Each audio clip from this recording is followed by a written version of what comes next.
voy a empezar naturalmente por el principio. El principio de esta historia podría remontarse a miles y miles de años atrás, ¿no? Sabemos, por ejemplo, que naturalmente tenían enfermedades, ¿no? Sabemos que nuestros primeros nativos tenían enfermedades. Hoy está más o menos demostrado científicamente que había más o menos dispersa de manera extensa en América una enfermedad terrible que era la sífilis, ¿no? Hoy sabemos, por ejemplo, y hay más o menos consenso dentro de los historiadores de epidemias, que la primera gran venganza de los indígenas a los conquistadores fue transmitirles la sífilis. Y que la sífilis se llamó el mal de Nápoles porque aparentemente apareció en Nápoles, pero que hoy sabemos de alguna manera que fue llevada de los españoles a Europa y luego se localizó allí como el mal de Nápoles y luego el mal español, en fin, fue recibiendo distintos nombres. De manera que esta es una historia en donde no hay maneras de, es decir, las adjetivaciones morales sobran en esta historia. No era que los indígenas vivíamos en un paraíso extraordinario, libre de enfermedades. Eso no es verdad, ¿no? Ese es el primer punto. Pero bueno, vamos a entrar, cuando digo por el principio, vamos a entrar por lo que significó en materia epidemiológica el terrible contacto entre españoles y poblaciones nativas. Y es muy significativo porque marca una de las caídas demográficas más radicales y más extraordinarias de la historia contemporánea. Es decir, en otras palabras, la modernidad que nació allí en ese encuentro entre españoles, indígenas y africanos, marcó también el inicio de una de las caídas demográficas más terribles. En ese sentido, unos pequeños datos que me parece que son de mucha ayuda. Hay un gran libro, además, que recomiendo, digamos, entre estas cosas últimas que se han escrito, un libro que se llama Los juicios secretos de Dios, editado por George Lovell y Noel David Cook. Este es un gran libro que recoge varios ensayos que ya de manera más desapasionada estudian cómo fue este gran tema de las epidemias en la América colonial, en estos primeros encuentros. Conclusión importante. Siempre hablábamos de las epidemias y del descenso de la población en México y el Perú. Bueno, la historia ha sufrido varias fases, varios periodos. Inicialmente creíamos que la causa principal de este descenso demográfico terrible en la población indígena tenía como causa principal el hecho de que la presencia de los conquistadores, la guerra y la explotación de los indígenas había traído este descenso. Sin duda, la guerra es un factor, la explotación es otro factor, y hay otro factor importantísimo que hoy hemos ido estudiando cada vez más, y fue el impacto psicológico y la depresión que generó este impacto psicológico y la depresión colectiva que generó en los indígenas cuando su mundo se derrumbó, sin explicaciones lógicas, El encuentro con las armas terribles que traían los españoles, el encuentro con esa nueva tecnología de guerra, con el caballo, fue sencillamente espantoso. Y sin duda, la guerra fue un factor. Volveré ahora a eso cuando cuente un poco la historia de Cartagena. Pero lo que hoy sabemos también es que el factor principal de ese descenso radical demográfico fueron las epidemias. Combinadas con todas estas otras cosas, naturalmente, pero fueron las epidemias. Hoy sabemos, por ejemplo, que la primera gran epidemia, que además fue como un símbolo de ese nuevo encuentro que se dio entre españoles, indígenas y africanos. La primera gran epidemia se dio no seguramente en el primer viaje de Colón, porque no tenemos ningún registro de eso, pero se dio en el segundo viaje de Colón, desde muy temprano, 1593. Tuvimos la primera gran epidemia, ¿en dónde? Donde sucedió todo primero, todo sucedió primero allí, en la República Dominicana, en el Caribe. Ahí se fundó la primera catedral, ahí se estableció la primera audiencia, ahí se establecieron todas las instituciones de gobierno, se experimentaron todas las formas de explotación económica y ahí empezaron las epidemias, ¿no? Hoy sabemos que hubo una terrible epidemia en 1593, un año después de la llegada de Colón, en el segundo viaje. No saben los expertos todavía qué tipo de epidemia fue con exactitud. Hay muy pocas descripciones de esta epidemia. Se piensa que, claro, tuvo que ver con fiebres, pero no sabemos exactamente cuál fue. Ahora, hay toda clase de interpretaciones. Una de ellas es que los conquistadores pararon en las Canarias, que era una parada obligada. Acuérdense que ese viaje inicial de Colón a la República Dominicana, ese segundo viaje donde ya conocía la ruta, duró 2 meses, más o menos exactamente 2 meses. Salió a finales de septiembre del 93 y llegó en noviembre a finales del 93. Entonces era un viaje sumamente largo y todo parece indicar que en las Canarias embarcaron unos cerdos y esos cerdos transmitieron esa enfermedad a los seres humanos, a los españoles que llegaron ya enfermos al Caribe y le transmitieron esa primera gran epidemia. Pues voy a resumir diciendo lo siguiente para que ustedes sepan. No hay exactitud, no sabemos cuántos habitantes nativos, sabemos con exactitud cuántos tenía la española en 1593. Los cálculos van de 100.000 habitantes a cálculo extremo de 2 grandes especialistas, Cook and Borak, que lo ponen en 8 millones de habitantes. Por supuesto, es una cifra exagerada, pero sí podemos pensar que había alrededor de unos 500.000 habitantes, ¿no? No es una cifra exagerada, era en ese sentido una isla bastante poblada. Pues mire, en el año 42, de 1503 a 1542, quedaban en la isla 2.500 habitantes. Es decir, el descenso había sido brutal. ¿No? Fue la epidemia de 1503 fue realmente terrible.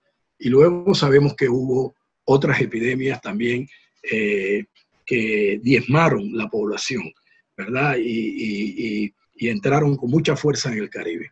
Muy bien. Pero del Caribe los conquistadores fueron yendo a otros lugares.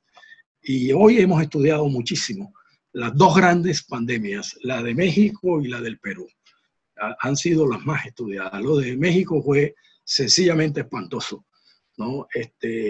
Hay quienes dicen que el descenso demográfico de México desde la llegada de Cortés en 1519 hasta finales del siglo XVI, bueno, van desde 10 millones hasta 100 millones, que puede ser muy exagerado, pero podemos saber y podemos decir con exactitud que sí murieron alrededor de 10 millones de indígenas. Murieron muchísimos indígenas en el Valle de México y luego en las sierras donde se extendieron las epidemias.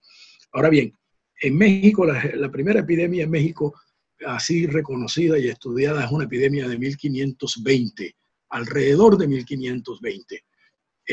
Y esa epidemia, curiosamente, aquí hay un detalle interesante, esa epidemia fue atribuida, por supuesto, sin mayores fundamentos, a que había sido un negro africano, esclavo, el que la había traído en la compañía de uno de los conquistadores, Pánfilo Narváez. Ustedes van a ver cómo sucesivamente Cada vez que hablamos de epidemias o de enfermedades que se extienden, en muchos casos se le atribuyen a los negros esclavos.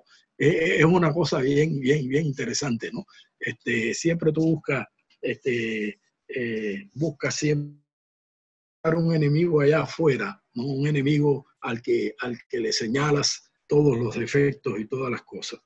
Se dice que esa epidemia inicial en el Valle de México produjo un 50% de muertes en la población. Esto es una barbaridad. Es decir, la mitad de la población murió en un cálculo muy conservador. Y luego, bueno, las epidemias siguieron.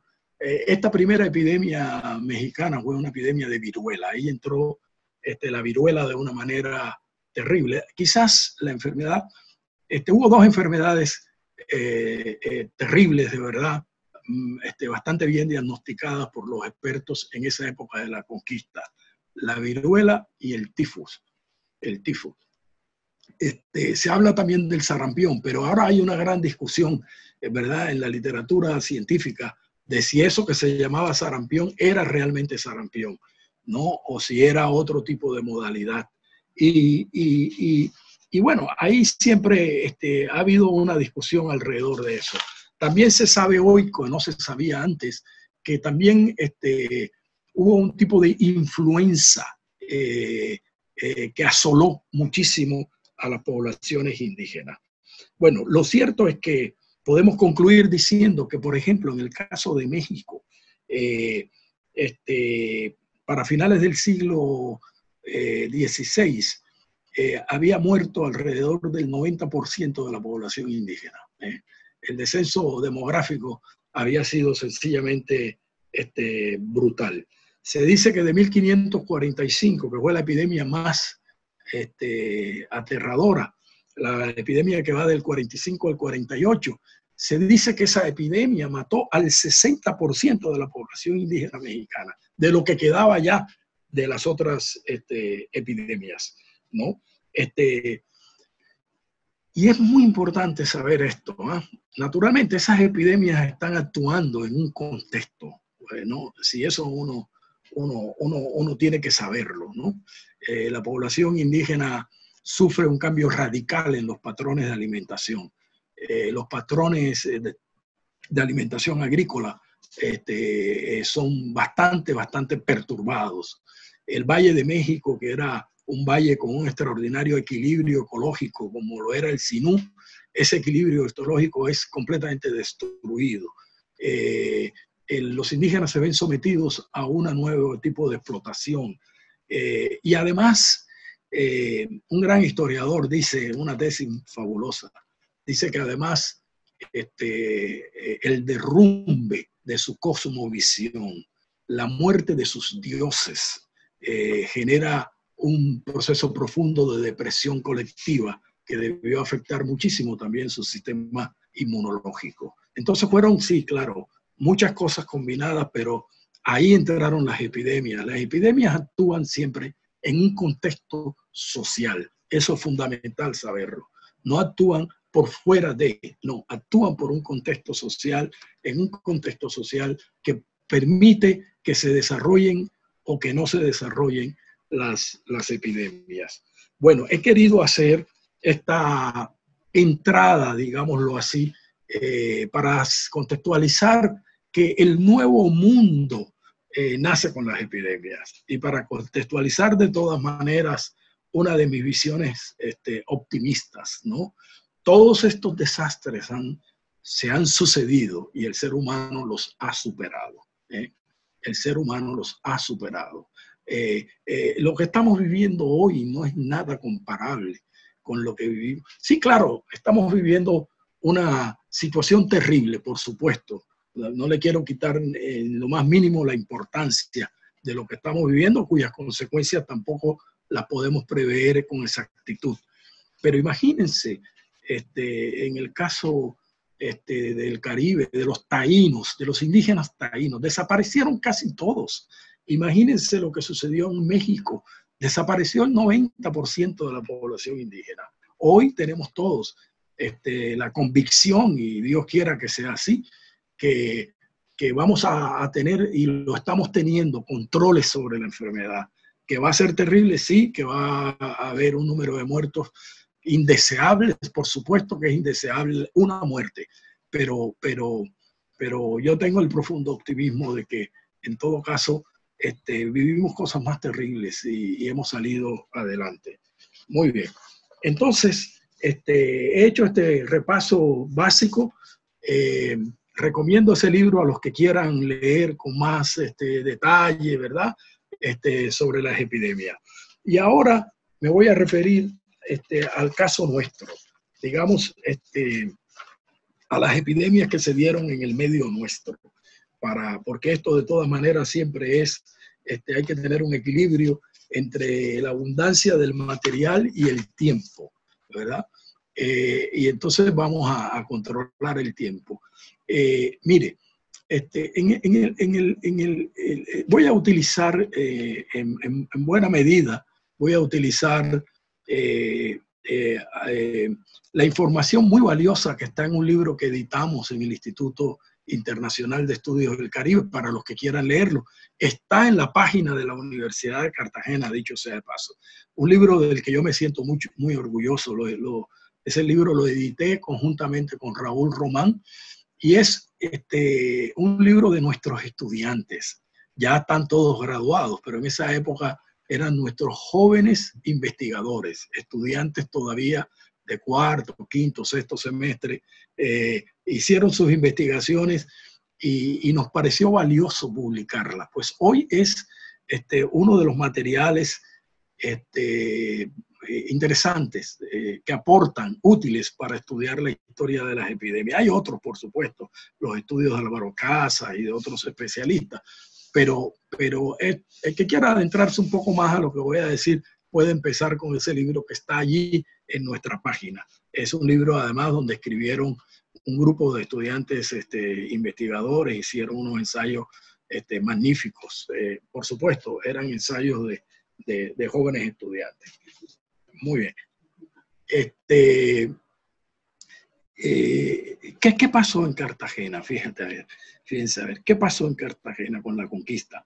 No tenemos mucha información sistemática, como si la tenemos, por ejemplo, de Bogotá, sobre epidemias en Cartagena. Pero sí sabemos una cosa que es sobresaliente, ¿no?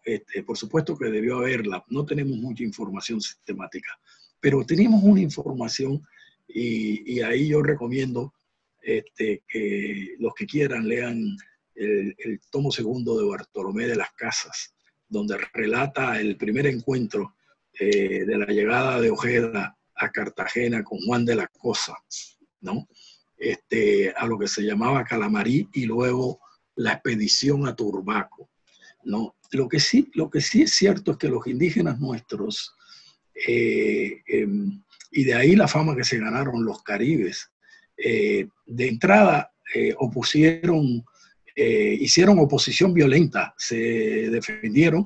A los indios Calamarí prácticamente los diezmaron, porque la llegada de los españoles fue absolutamente para ellos una novedad que no lograron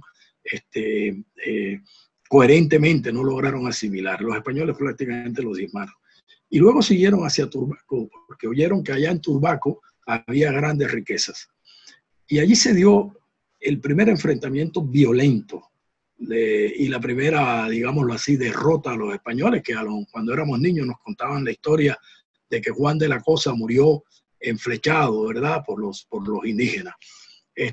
Pero lo que sigue lo cuenta Bartolomé de las Casas, y lo que sigue es aterrador, porque luego el otro gran conquistador, que era de una gran crueldad, Nicuesa, llega a Cartagena con un gran ejército y se encaminan hacia Turbaco y organizan una matanza brutal de indígenas, mujeres, niños.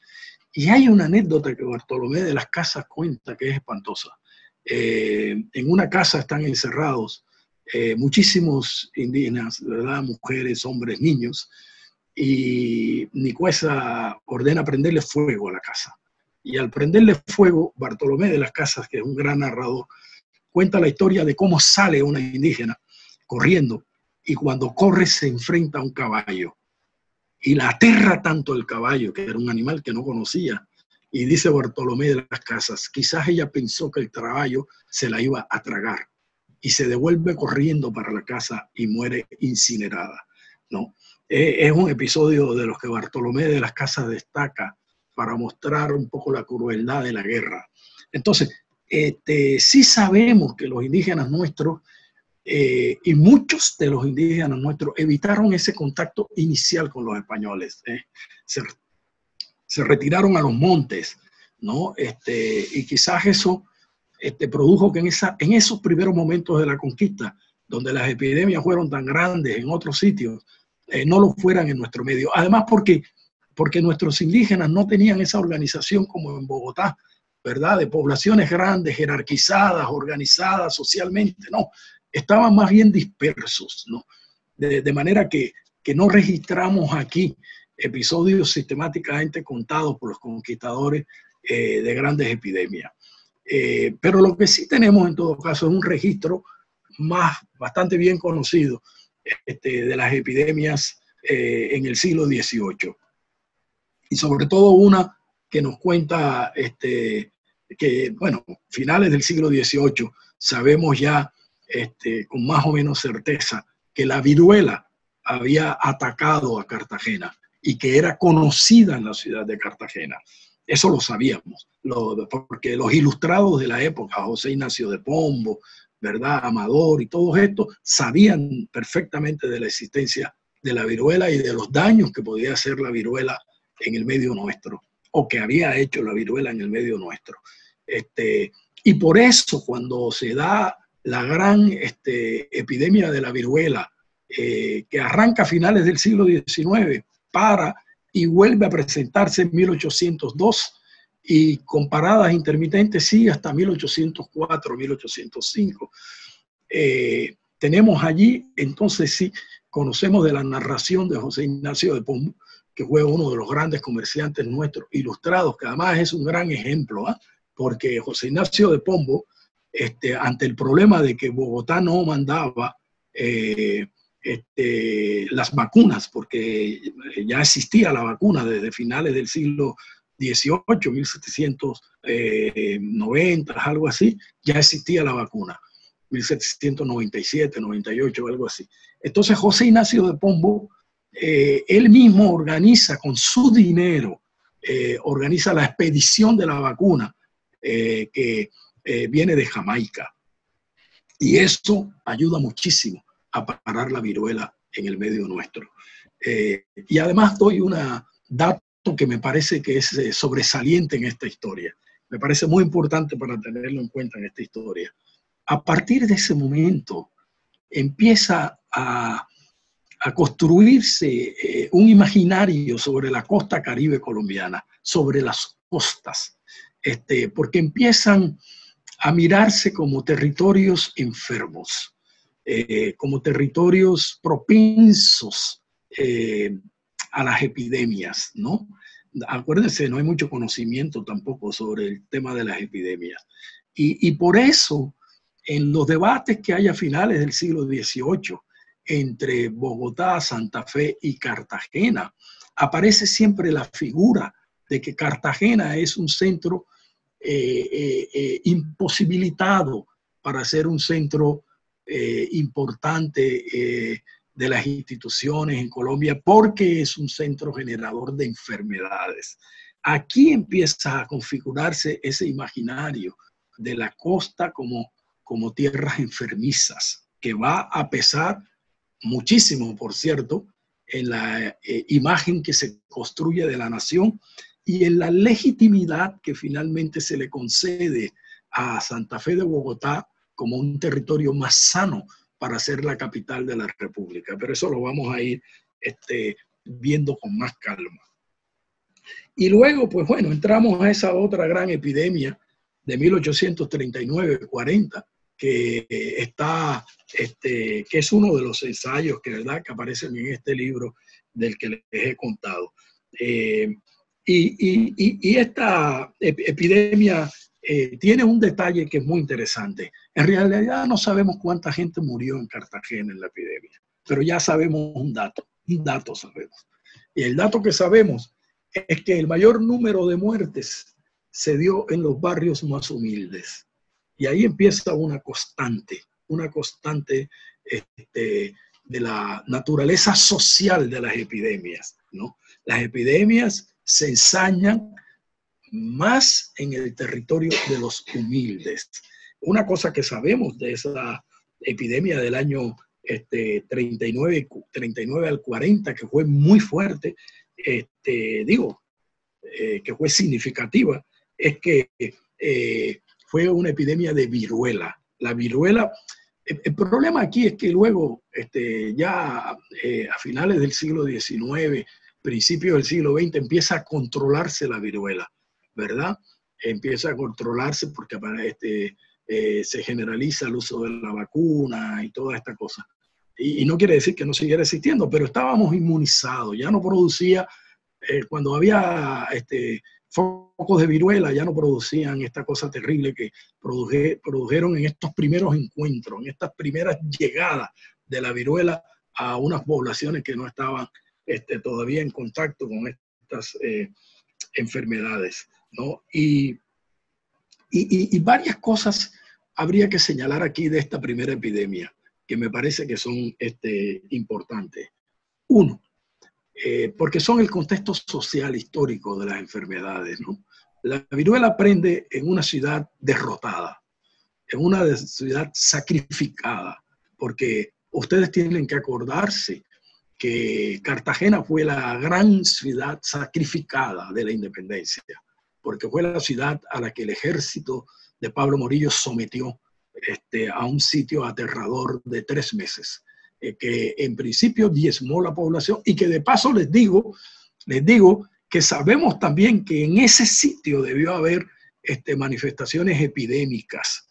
Hoy eso habría que estudiarlo, por supuesto, con más calma, pero algo en los documentos nos dice que hubo fiebres generalizadas, ¿no? Y alguna gente incluso menciona que pudo haber fiebre amarilla allí más o menos generalizada durante el sitio de la independencia. No lo sabemos con exactitud, pero seguramente en medio de esa desolación que produjo el sitio, en el que se acabó la comida, en el que todo dejó de funcionar, seguramente que hubo también episodios de epidemia. Pero a lo que quiero destacar es que la ciudad salió de ese sitio de Morillo diezmada. Sabemos que en cálculos conservadores perdió un 30% de su población y tuvo un descenso económico fundamental que siempre hoy sabemos por la psicología viene unido a procesos colectivos depresivos. Y por lo tanto, cuando esta epidemia, hubo una más cercana en el 22, 23, que no fue tan fuerte, pero cuando llegó esta del 39, la ciudad empezaba, de alguna manera, empezaba a recuperarse, pero era una ciudad destruida todavía. Hay descripciones, ustedes pueden coger las crónicas de los viajeros y van a encontrar descripciones verdaderamente tristes sobre cómo estaba Cartagena de destruida, cómo estaba el mercado de empobrecido y de sucio, cómo estaba el cementerio de destruido, cómo estaban los puentes de acabado, cómo estaban las casas ruinosas, ¿no? Y allí llega la epidemia. Llega esta gran epidemia del 39, la epidemia de viruela. Y en esta epidemia ya sabemos, por el estudio de estos jóvenes, sabemos que el mayor número de muertos pareció estar en el barrio de Getsemaní, ¿verdad? Y hay un detalle que no quiero dejar de mencionar, porque es una manifestación temprana del centralismo que tendremos que modificar en algún momento, porque nos sigue haciendo daño. Ustedes han visto todo este lío, pero hoy día de las muestras, ¿verdad?, que se van a Bogotá, que demoran semanas para regresar, bueno, hasta que pudimos convencerlos de que aquí se podían hacer las muestras y tomó meses poder convencerlos de que aquí se podían hacer las muestras. Pues bueno, ya en esta época hay una interesantísima muestra de este centralismo, ¿verdad? Porque Cartagena le solicita a Bogotá que le mande las vacunas. Se lo solicita y demoran meses en responderle para decirles que finalmente no tienen vacunas, que la pidan a Jamaica. Pero resulta que Cartagena no tenía dinero con qué pedir nada, ¿me entiendes? Aquí no había recursos económicos de nada, ¿no? Y por supuesto, no fue nada fácil controlar la enfermedad, y hizo más daño del que pudiera haber hecho por esa ausencia de recursos y por esa ausencia de prontitud en resolver este tipo de situaciones. Me gustaría también decirles que en 1840, cuando se da el clímax, ¿verdad?, el momento alto de la epidemia, Cartagena no tiene ni cómo sostener el hospital, ¿no? Fíjate que este es increíble, ¿no? Está tan parecido a lo que pasa hoy y no debería pasar. Esta es una de las grandes lecciones que esta epidemia debe dejarnos a nosotros, ¿no? No hay mayor prioridad que conservar la salud de los habitantes de un pueblo, la vida de los habitantes de un pueblo. No es posible que cuando nos coja una epidemia estemos sin hospitales o con hospitales pésimamente preparados para enfrentarla. Esto indica que deberíamos hacer una reflexión colectiva en que esto es una prioridad fundamental, y en el presupuesto, naturalmente, esta debe ser una prioridad, no solo en Cartagena, en todo el país. Muy bien, y ahora vamos a pasar a la gran epidemia del siglo XIX, el cólera, ¿verdad?, que dio pie a la extraordinaria novela de García Márquez, El amor en los tiempos del cólera, ¿verdad?, que fue esta epidemia que tuvo su clímax, ¿verdad?, en el año de 1849, de junio, de la mitad del mes de junio del 49 a los principios de agosto del 49. Esos 2 meses fueron terribles en Cartagena. Esa fue la gran epidemia de las que tenemos documentación, que asoló a Cartagena, destruyó a la ciudad. Ya se los voy a contar, pero no me resisto la gana de leer la descripción de García Márquez, que es maravillosa. Muchos de ustedes la habrán leído, ¿verdad?, en El amor en los tiempos del cólera. Y voy a leer solamente un pedacito, porque es exacta, además, y nos recuerda mucho a cosas de hoy. Dice, tanto como las impurezas del agua. Ustedes saben que el cólera es un bacilo, es una bacteria que se transmite, hoy lo sabemos, por las aguas contaminadas, ¿verdad? Por las aguas sucias y residuales que contaminan las aguas que la gente usa. Allí se transmitía principalmente el cólera. Dice, tanto como las impurezas del agua, dice García Márquez, al doctor Juvenal Urbino, el personaje de la novela, lo mantenía alarmado el estado higiénico del mercado público, una vasta extensión en descampado frente a la bahía de las Ánimas, donde atracaban los veleros de las Antillas. Los que vivimos en Cartagena de mi edad todavía recordamos a los veleros que atracaban allí en la bahía de las Ánimas. Un viajero ilustre de la época lo describió como uno de los más variados del mundo. Era rico en efecto, profuso y bullicioso, pero quizás también el más alarmante. Estaba asentado en su propio muladar, a merced de las veleidades del mar de Leva, y era allí donde los eructos de la bahía devolvían a tierra las inmundicias de los albañales. Yo hubiera querido tener una foto para mostrárselas, pero apenas estoy volviéndome un iniciado en estos sistemas. Pero hay una foto de la Cartagena del siglo XIX, donde se ve cómo era la entrada del reloj público, o sea, lo que llamaban el puente. Y por supuesto, nada de lo que tú ves ahora era así. La carretera esa de la avenida Santander no existía. La bahía, las aguas pegaban contra la muralla y por eso el puente por ahí bajaba, una especie de prolongación de un lago, y por ahí bajaban aguas residuales y aguas sucias que la gente además tiraba. Venían por ahí y iban a la bahía, ¿verdad? Y en épocas de carencia de agua, cuando no había, porque no había acueducto y no había suficiente agua, porque el agua la sacaban de los aljibes públicos. Claro, había casas privadas que almacenaban agua en sus aljibes, pero había los aljibes públicos que se agotaban y muchas veces la gente iba hasta allá a buscar el agua que iba a utilizar, agua completamente contaminada. A eso es a lo que se refiere García Márquez cuando habla de las inmundicias de los albañales. Los albañales eran los sistemas que transportaban las aguas.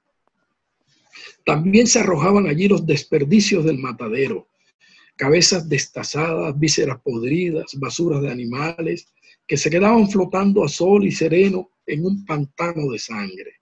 Los gallinazos se los disputaban con las ratas y los perros en una rebatiña perpetua entre los venados y los capones sabrosos de sotavento, colgados en los aleros de los barracones y las legumbres primaverales de Arjona expuestas sobre esteras en el suelo. El doctor Juvenal Urbino quería sanar el lugar, quería que hicieran el matadero en otra parte, que construyeran un mercado cubierto con cúpulas de vitrales como el que había conocido en las antiguas boquerías de Barcelona, donde las provisiones eran tan rozagantes y limpias que daba lástima comérselas. Pero aún los más complacientes de sus amigos notables se compadecían de su pasión ilusoria. Así eran, oigan esto, así eran. Se pasaban, estos amigos, la vida proclamando el orgullo de su origen, los méritos históricos de la ciudad, el precio de sus reliquias, su erodismo y su belleza, pero eran ciegos a la carcoma de los años. El doctor Juvenal Urbino, en cambio, le tenía bastante amor a la ciudad para verla con los ojos de la verdad. ¿Cómo será de noble esta ciudad?, decía, que tenemos 400 años de estar tratando de acabar con ella y todavía no lo logramos. Parecen unas palabras perdurables, ¿verdad? Estas de García Márquez. Pues bueno, sirven de muy buena introducción a lo que sucedió con la peste, con la epidemia del cólera. Y lo que sucedió es que el cólera es lo produce una bacteria, ¿verdad? Que luego fue identificada por allá por los años de 1880. Antes no se sabía qué era. Y fue una pandemia tardía en Europa, ¿verdad? Porque fue una pandemia que llegó a Europa inicialmente en los años 20, de 1820, ¿verdad? Venía del Asia, se dice que su origen estuvo en la India. Y luego llegó a Cartagena, a Colombia, entró por Cartagena, ¿eh? Sabemos eso, entró por Cartagena, por el puerto de Cartagena, en una embarcación que venía de Panamá, porque el foco estuvo en Panamá. Y entró a Cartagena y se declaró la epidemia alrededor del mes de junio de 1849. El general Joaquín Posada Gutiérrez, en sus célebres memorias de la historia de Cartagena del siglo XIX, relata cómo aparecían los primeros enfermos que caían muertos en el mercado de la ciudad. Y tuvo su punto alto más o menos a mediados de julio. Esto está muy bien relatado también.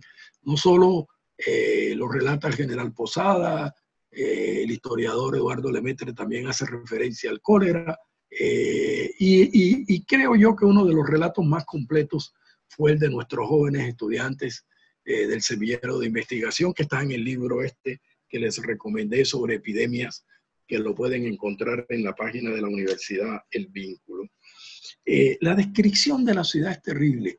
Mire, Cartagena para que ustedes sepan el impacto que estuvo esto. En los finales de los años 40, digamos a principios de los años 40, Cartagena tenía alrededor de 12.000 habitantes. Pues pónganse a pensar en lo siguiente. Durante el sitio de Cartagena, Cartagena debía tener cálculos aproximados unos 18.000 habitantes, ¿no? Más o menos. Pues en el año 40 se está recuperando y tiene alrededor de 12.000 habitantes. Tiene alrededor de 12.000 habitantes. Y luego, cuando pasa la epidemia del cólera, la ciudad sufre un descenso demográfico, pero además un descenso económico terrible, hasta el punto que pudiéramos decir que para los años 70 y 80 la ciudad llega a tener 6.000 habitantes. Es decir, Cartagena cierra no lo cierra, porque aquí viene una cosa polémica, pero que la voy a decir. Pero para los años 80, finales de los 70 más o menos, Cartagena, su población comparada con los principios de siglo, ha descendido 2/3 partes. 2/3 partes. Es una ciudad en ruinas, completamente en ruinas. Hay descripciones de los viajeros, pero hay una descripción extraordinaria de el presidente Rafael Núñez en uno de sus escritos de la reforma política, donde dice con mucha indignación, ¿verdad? Porque esto es muy interesante. Cuando él es presidente de la República, él empieza a hacer inversiones importantes en la ciudad. Les cuento que además estoy escribiendo un libro de ensayos sobre Rafael Núñez, de manera que lo tengo muy presente. Y empieza, Núñez fue para Cartagena en ese periodo. Núñez es un personaje muy contradictorio, empecemos por ahí. Tiene todo de bueno y todo de malo, ¿no? Y por eso generó pasiones a favor y pasiones en contra. Pero hizo cosas extraordinarias por la ciudad. Y yo creo que le devolvió a la ciudad, desde el momento en que fue presidente del estado de Bolívar, ¿verdad? En 1875, le devolvió a la ciudad el optimismo, la importancia de un líder, ¿no? No vamos a hablar ahora de si hizo o no hizo cosas malas, dejemos eso a un lado, esa discusión dejémosla a un lado, pero le devolvió el optimismo a la ciudad. La ciudad sintió que había un líder al frente de ella preocupado por sus asuntos, ¿verdad? Y la ciudad empezó a recuperarse de manera radical de los años 80 hacia adelante.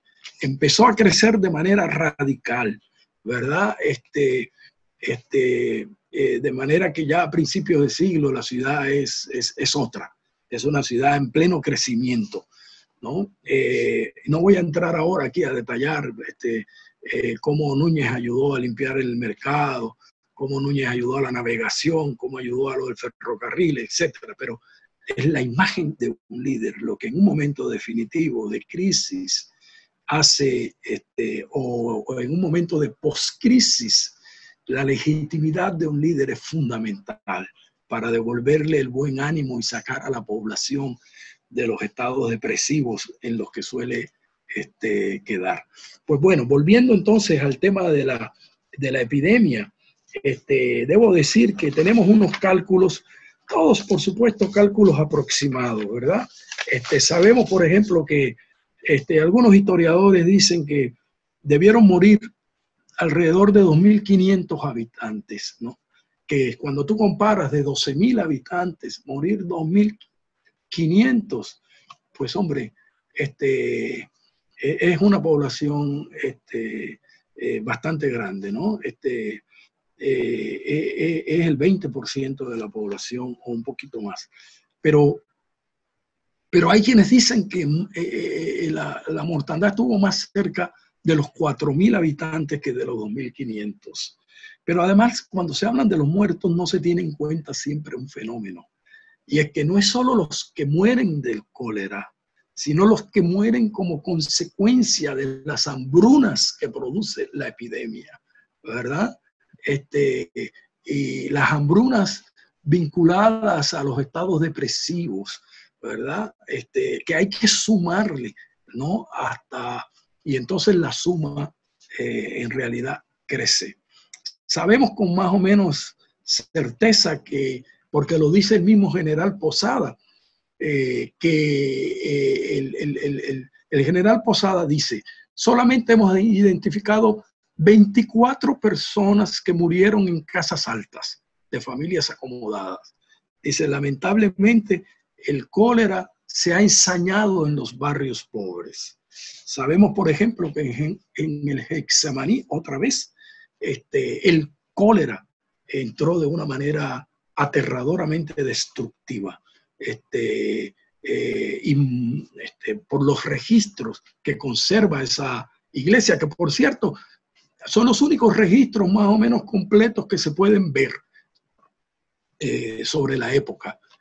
Sabemos que el descenso de la población allí fue sumamente grande. Y además por los comentarios, ¿verdad? De los contemporáneos, sabemos que allí el cólera fue terrible. Y entonces otra vez la constante, ¿verdad?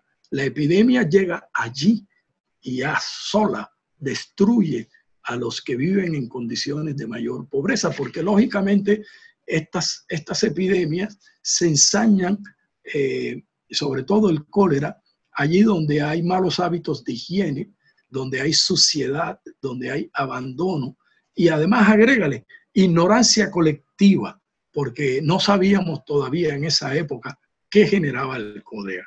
Y entonces hubo toda clase de interpretaciones, desde aquella que decía que era un azote de Dios por las malas costumbres y libertinajes, hasta aquellas que suponían que eran las miasmas, que era el aire, ¿no? Pero no sabíamos que era un bichito que estaba allí haciendo su labor destructora en las aguas contaminadas. De manera que era muy difícil defenderse del cólera. Sabemos también que de las poblaciones que más atacó el cólera fueron las poblaciones de afrodescendientes. Incluso este estudio que les he mencionado trae un dato interesante, porque menciona cómo en Cuba, que se hicieron estadísticas muy completas, porque déjenme decirle además, estas eran pandemias, ¿no? Se generalizaban en una región. Cuando llegaba a Cartagena ya estaba en Panamá y estaba en Jamaica y estaba en Cuba y ya venía de Inglaterra, ¿verdad? Asolaban a buena parte del mundo habitado, ¿no? Y en Cuba se hicieron estudios y se llegó a la conclusión de que el 75% de los habitantes afros que murieron, el 75% eran esclavos. Por supuesto, vivían en las peores condiciones posibles. Hubo gestos extraordinarios de solidaridad. Hubo personas en Bogotá, debo decirlo, que se organizaron para recoger dinero para enviar a Cartagena, ¿verdad? Hubo actores de teatro que montaron obras en el Teatro Colón para recoger dinero para mandarlas a Cartagena. Hubo verdaderos apostolados. El doctor Vicente García fue una persona que se entregó de lleno, ¿verdad? Y también murieron médicos, dicho sea de paso, en la epidemia del cólera en los años 40. Y Nicolás del Castillo, uno de nuestros grandes historiadores, nos cuenta que el joven Núñez fue el coordinador de la campaña contra el cólera en ese año 49, cuando Obando era el gobernador. Obando se va de viaje a los pueblos, lo reemplaza el general Nieto y al parecer ponen al joven Núñez a coordinar los esfuerzos para combatir el cólera. De modo que es una historia sumamente interesante. Pero fíjense, no había en ese momento agua potable, no había acueducto. Los pobres tenían que ir a los aljibes públicos a buscar el agua que estaba expuesta allí a toda clase de contaminaciones, ¿no? Bueno, vamos avanzando porque la verdad, el tiempo, siempre el tiempo nos va afectando. Yo quisiera decir lo siguiente, antes de entrar rápidamente a comentarles sobre la importancia de la fiebre amarilla, y con ello voy a concluir esta charla. Quisiera decirles esto, pero esto se los doy como un adelanto, porque la idea es que hagamos estas charlas todos los miércoles a la misma hora. Y la próxima, les doy como adelanto, se llama Alrededor de las cenizas de Gabriel García Márquez. 2 puntos. La historia del claustro de la Merced, el Caribe, las murallas y el teatro. Vamos a salir un poco del cólera y vamos a salirnos de las epidemias. Y entonces en esa próxima vamos a contar un poco esta historia fascinante de este convento que hoy tiene las cenizas de nuestro más grande escritor. Y van a ver ustedes que los edificios tienen también una historia, porque han sido humanizados. Una historia que vale la pena conocer, que es sumamente interesante. Pero bueno, para acabar con esta parte, menciono lo de las murallas, porque cuando Núñez era presidente de la República, ya por allá, por el año de 1882, por allá, vivía angustiado con el hecho de que la escollera que protegía a la ciudad por el lado, por esa cortina de murallas nuestra que va desde las Tenazas hasta el convento de Santa Teresa, por ese frente de muralla. Dice, la escollera está destruida y cuando el mar se subleva, entra y hace toda clase de destrozos en los conventos, y menciona el convento de la Merced, ¿verdad? Todavía en esa época luchábamos contra la naturaleza con una tremenda escasez de recursos. Pues, como digo, todo esto es una secuencia que hay que mirarla como una secuencia histórica, ¿no? El derrumbe de la ciudad con la independencia inicia un ciclo de caída que llega a su punto máximo en los años de 1880, donde la ciudad no tiene sino 6.000 habitantes y pasa por todas estas epidemias, pero otra vez mi optimismo, la ciudad se va a recuperar, y en el momento en que se pone al frente el señor Núñez, y no digo que haya sido él el mago, no, pero los líderes se necesitan, ¿verdad? Además, porque Núñez podía tener muchos defectos, seguramente los tenía y seguramente hizo cosas muy malas, pero ojo con lo que voy a decir, era un hombre incorruptible, un hombre al que no se le podía acusar de haberse cogido un peso, tenía hasta cierto desprecio por el dinero, nunca le interesó el dinero. Aleluya, ojalá tuviéramos hoy líderes de esa naturaleza, ¿verdad? Todo sería mucho más fácil. Bueno, acabo rápidamente porque ya me he tomado mucho tiempo con la fiebre amarilla. La fiebre amarilla fue un desastre en todo el Caribe. Tenía prácticamente características endémicas, sobre todo en Panamá, ¿verdad? Y además contribuyó como ninguna otra, contribuyó a la fama de las costas como tierras enfermizas, ¿verdad? La fiebre amarilla, que la producía, como ustedes saben, un bendito mosquito, ¿no? Y naturalmente, pues, Cartagena era una ciudad completamente desaseada, ¿no? Llena de pantanos y de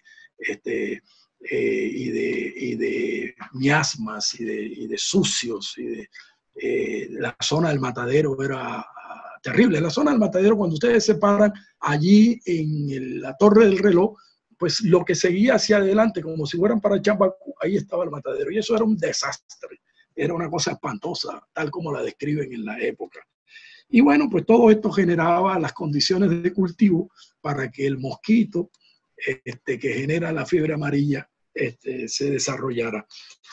Pero a la fiebre amarilla le debemos también, entre otras cosas, que el almirante Vernon no se tomara la ciudad en 1741.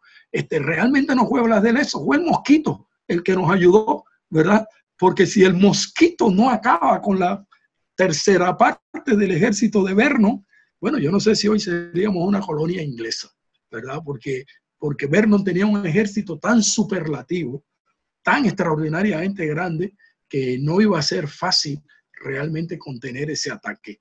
Pero ahí vino el señor Mosquito y nos ayudó con la fiebre amarilla que le puso al pobre Vernon, lo obligó a devolverse, ¿verdad? Lo obligó a devolverse.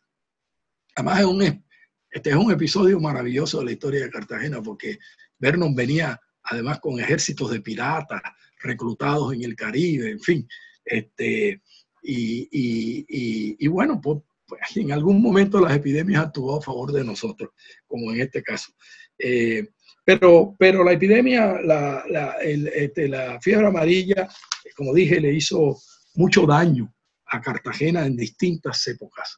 Le hizo mucho daño a Cartagena desde el momento mismo de la independencia hacia adelante, hasta que logramos, con los estudios de Finlay en Cuba y de otros investigadores, se logró extirpar esta fiebre epidémica y endémica que tuvimos durante muchos años. Termino con estas conclusiones. La primera, una cosa que nos enseña las epidemias y que nos enseña esta que estamos viviendo, una reflexión que tenemos que hacer colectivamente, que nos enseña la historia, es que la prioridad número uno para nosotros, que somos personas que ya sabemos que tenemos desarrollos científicos impensables para la gente del siglo XIX, debemos saber que entonces la prioridad número uno tiene que ser, una vez salgamos, que vamos a salir con toda seguridad y vamos a seguir viviendo y vamos a seguir hacia adelante, porque el ser humano lo ha demostrado, es capaz de superar todas estas vicisitudes. Y una lección que estamos aprendiendo todos: hay que cuidar el medio ambiente. Es una lección fundamental. Tenemos que enseñarle a nuestros niños desde las escuelas que hay que cuidar el medio ambiente. Una segunda lección: hay que invertir más, prioritariamente, principalmente, en los sistemas de salud. Hay que invertir, como dije yo, más en salud que en armas, ¿no? La primera obligación de un Estado es proteger la vida de sus habitantes. Y la protegemos con dos herramientas maravillosas. Bueno, tres. Trabajo para los habitantes, educación para los habitantes y salud para los habitantes. Y salud sin educación no hay. Salud sin trabajo no hay. Porque precisamente son en esos ámbitos de pobreza y de miseria donde las grandes enfermedades hacen su agosto. De manera que esa tiene que ser nuestra prioridad hacia el futuro.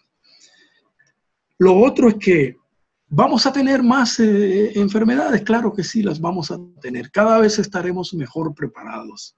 Y creo que de esta vamos a salir muy bien preparados.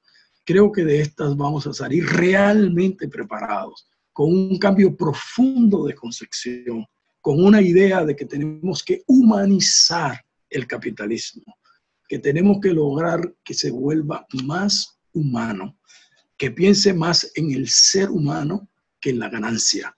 Eso creo que es una de las grandes lecciones de estas epidemias.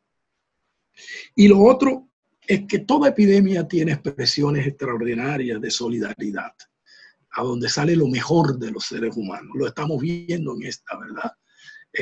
Tengo una sobrinita médica a la que su EPS le ha negado los instrumentos para poder trabajar. Pues ella se los compró con su salario, que no es un gran salario, pues se compró sus instrumentos para salir a atender a los pacientes. Y esos son ejemplos por montones. Seres anónimos que en estas condiciones dan muestras extraordinarias de solidaridad.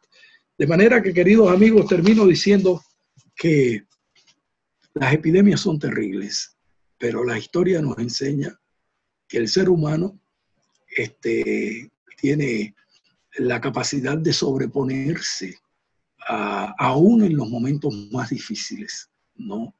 Y la epidemia saca también lo bueno que tenemos todos nosotros. De manera que yo creo que esta nos va a dejar infinitas enseñanzas.